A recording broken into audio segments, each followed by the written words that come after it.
Wahai orang-orang yang beriman, seringkali Allah memanggil kita di dalam Al-Quranul Azim dengan panggilan ya ayyuhalladzina amanu. Sudahkah kita merenungkan panggilan-panggilan Allah? Atau selama ini kita tidak tahu menahu tentang panggilan Allah Azza wa Jalla? Di surat Ali Imran di ayat 102 Allah memanggil secara khusus, dan ayat ini sering dibaca oleh Nabi alaihi salatu wassalam. Ya ayyuhalladzina amanu taqullaha haqqa tuqatih. Wahai orang-orang yang beriman, bertakwalah kalian kepada Allah dengan sebenar-benarnya takwa. Kebanyakan kita lahir Islam, kebanyakan kita hidup di lingkungan kaum muslimin, tapi apakah dia sudah menjadi muslim yang sebenarnya? Menjadi orang yang bertakwa yang sesungguhnya?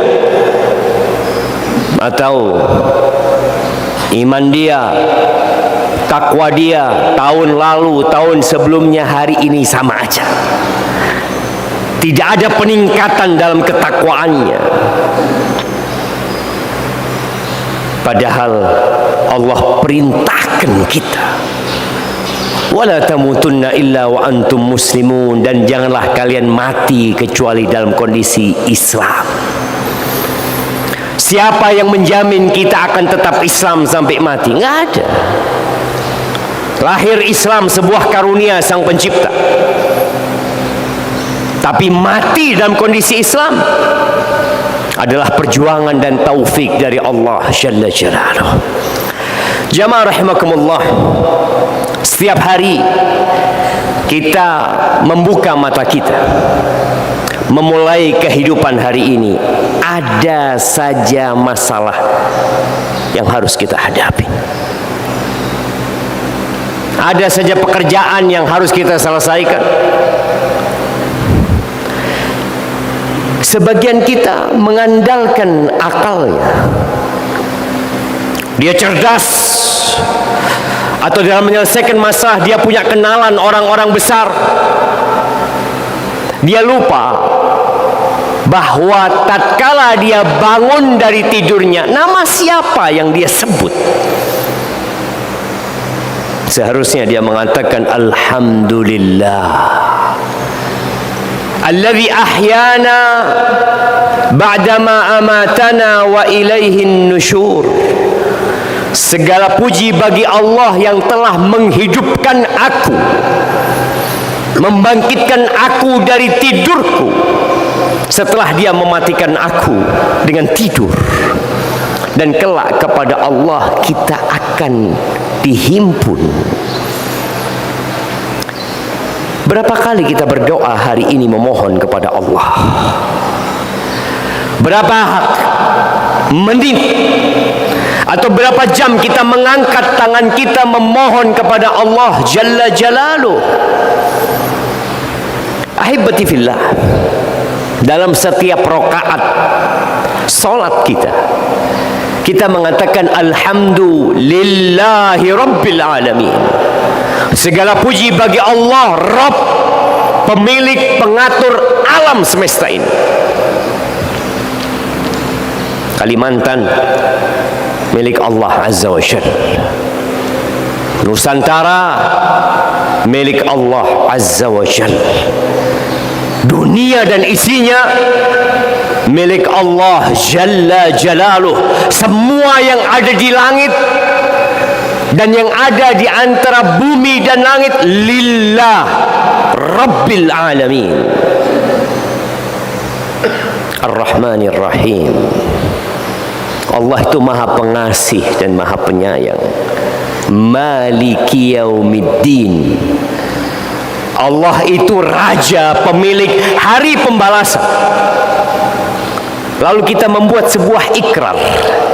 Setelah memuji dan memuja Sang Pencipta, kita mengatakan iyyaka na'bud wa iyyaka nasta'in. hanya kepadamu kami beribadah, dan hanya kepadamu kami meminta pertolongan. Betulkah kita meminta pertolongan kepada Allah? Betulkah hati kita hanya bergantung kepada Allah Azza wa Jalla? Sebagian kita bergantung dengan pekerjaannya, seakan-akan tempat dia kerja adalah pemberi rizki kepadanya. Sebagian bergantung dengan tabungan dan harta yang dia timbun, lupa bahwa semuanya milik Allah Azza wa Jalla. Ahibati fillah, sebagian kita merasa sudah kenal sama Allah Azza wa Jalla, tapi boleh jadi tidak. Apa buktinya kita kurang kenal sama Allah? Kita jarang baca Al-Quran. Berapa kali kita menghatamkan Al-Quran? Dalam setahun ada 12 kali. Setiap bulan kita hatam Al-Quran, dan kita baca dengan artinya, sehingga kita kenal bahwa Allah Azza wa Jalla yang memiliki segala-galanya. Bahwa tatkala kita sakit, kita tahu yang menyembuhkan adalah Allah Azza wa Jalla. Bagaimana Nabi Ibrahim mengatakan, wa idza maridtu fahuwa yashfin. Kalau aku sakit, dia yang menyembuhkan aku. Anda seluruh penduduk bumi ini, Anda seluruh dokter-dokter kawakan, dokter-dokter yang dahsyat ilmunya, berkumpul bersatu padu untuk menyembuhkan aku, nggak bakalan bisa menyembuhkan aku. Andai kata seluruh penduduk bumi ini ingin membantuku, tapi Allah mengatakan tidak, kita tidak akan pernah mendapatkan bantuan dari mereka. Ahibati fillah, hari ini ana akan membacakan sebuah hadis qudsi. Firman Allah yang diriwayatkan oleh Nabi kita Muhammad alaihi salatu wassalam. Allah mengatakan, ya ibadi, kata Allah, wahai abdi-abdiku, wahai hamba-hambaku, wahai budak-budakku. Ingat, rakyat jelata dan presiden sama kedudukannya di hadapan Allah, budak. Tubuh ini bukan milik kita, milik Allah Azza wa Jalla. Kita tidak pernah menciptakan diri kita sendiri. Orang tua kita tidak pernah menciptakan kita. Kita semua budak dan tidak memiliki apa-apa. Kalau ingin tahu kepastiannya, lihat bagaimana tatkala engkau keluar dari perut ibundamu, dan bagaimana tatkala engkau dikembalikan ke bumi dan tanah. Nggak punya apa-apa kita jemaah. Itu kita. Di hadis qudsi ini Allah mengatakan, ya ibadi inni haramtu dzulma ala nafsi. Wahai hamba-hambaku, aku mengharamkan kezaliman atas diriku sendiri. Wa ja'altuhu bainakum muharraman fala tadzalamu. Dan aku menjadikan kezaliman itu haram atas diri kalian, maka jangan saling mendolimi. Jangan pernah mengambil yang bukan haknya. Jangan pernah menyakiti orang lain. Sebagian kita hablum minallahnya bagus, dia berangkat umroh tiap tahun, dia berpuasa di bulan Ramadan, tapi masih ada hak-hak orang yang dia makan. Masih ada orang-orang lain yang dia sakiti dengan lisannya. Maka ingat, kezaliman itu kegelapan pada hari kiamat. Ya ibadi, lalu Allah mengatakan lagi, wahai hamba-hambaku, kullukum dhalun illa man hadaitu. Kalian semua tersesat kecuali orang yang aku kasih hidayah. Ingat, semua manusia itu tersesat. Ana, antum, dan semua yang ada di rumah, kecuali orang yang aku kasih hidayah. Terus apa yang harus kita lakukan? Fastahduni ahdikum. Kalian minta hidayah sama aku, kata Allah. Aku kasih hidayah buat kalian. Ingat, nggak ada jaminan kita mati Islam. Yang rajin ke masjid, yang mungkin jadi imam, yang mungkin jadi khotib di atas mimbar ini, nggak ada jaminan dia akan terus dalam kondisi Islam kecuali Allah memberikan hidayah kepada dia. Apa solusinya? Fastahduni, kalian minta sama aku hidayah, aku kasih hidayah. Maka kenapa kita tidak pernah berhenti mengatakan ihdinas siratal mustaqim? Kita baca tadi subuh, bentar lagi kita akan baca, asar nanti kita baca, maghrib kita baca, isya kita baca, bertahun-tahun kita baca. Tapi apakah benar antum meminta hidayah, atau itu hanya ucapan ritual yang harus dibaca? Allah tidak mengabulkan doa kalau sumbernya dari hati yang lalai dan lengah.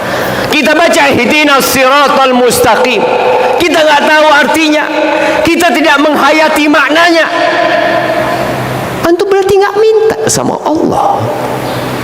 Maka hadirkan hatimu tatkala mengatakan ihdinas siratal mustaqim. Lalu kata Allah lagi, ya ibadi kullukum ja'i' illa man at'amtuh fastat'imuni ut'imkum. Wahai hamba-hambaku, kalian semua kelaparan. Kalian semua kelaparan kecuali orang yang aku kasih makan. Maka kalian mintalah makanan kepadaku, aku kasih kepada kalian. Jangan berpikir engkau punya uang, engkau bisa makan.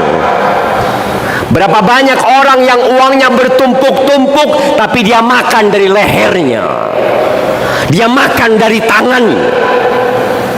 Gak bisa dia makan.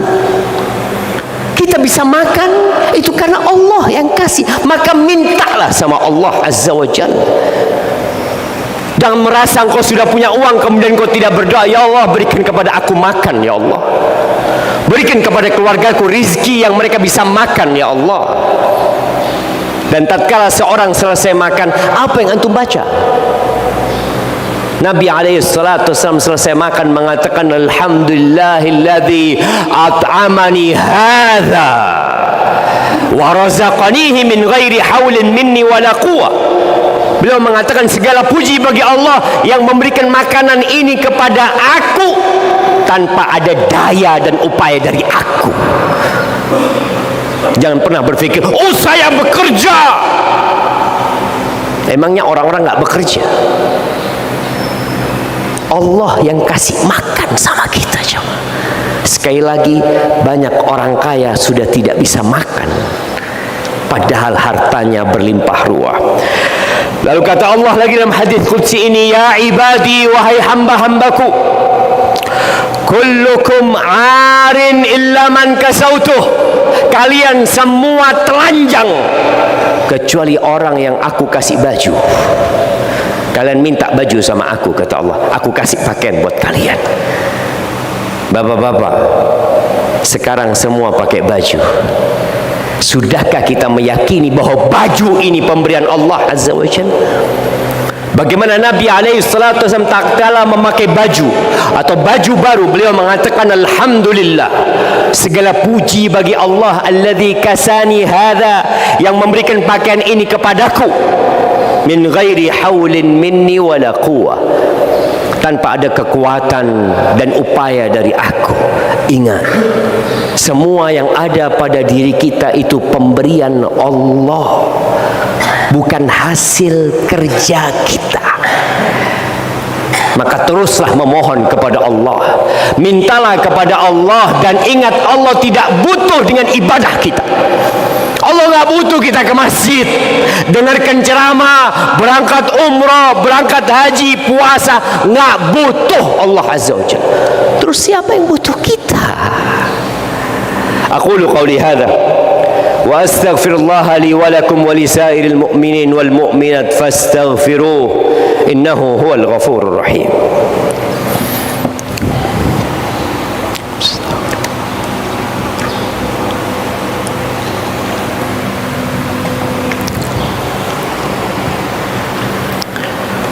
Alhamdulillahi Rabbil Alamin, wa bihi nasta'in ala umuri dunya wad-din.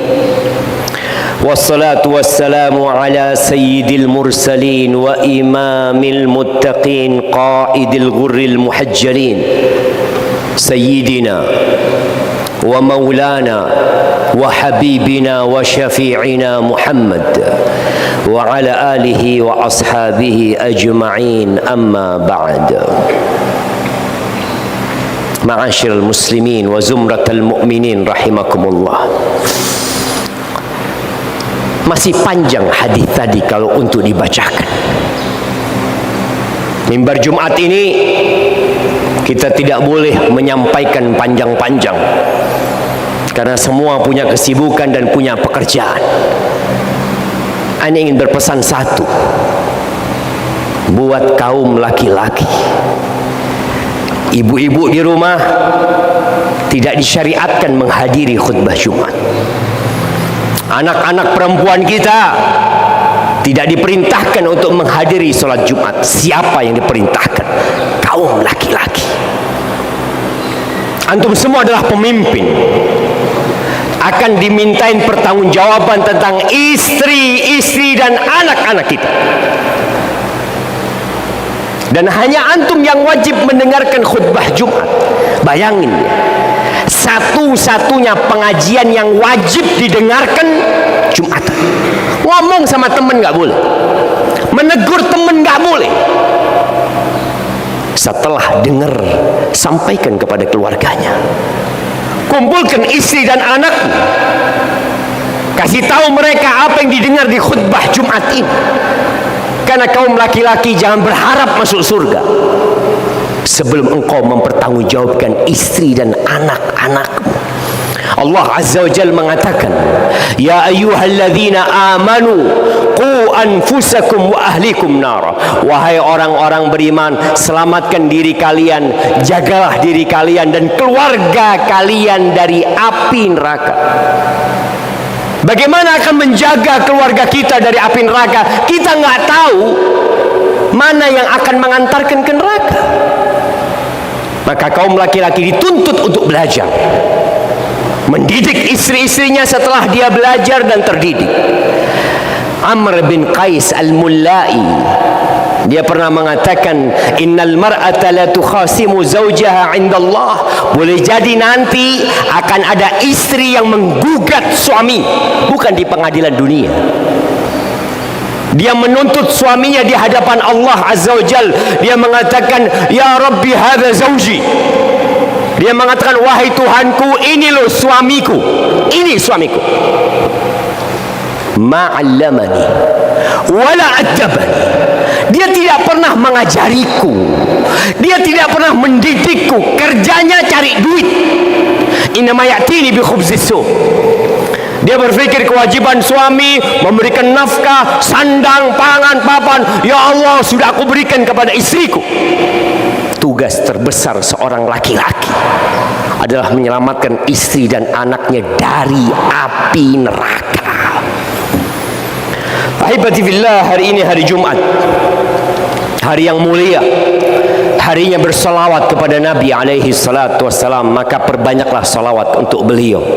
Innallaha wa malaikatahu yusalluna 'alan nabi ya ayyuhalladzina amanu sallu 'alaihi wa sallimu taslima. Allahumma salli wa sallim wa zid wa barik wa an'im 'ala 'abdika wa rasulika sayyidina Muhammadin wa 'ala alihi wa ashabihi ajma'in.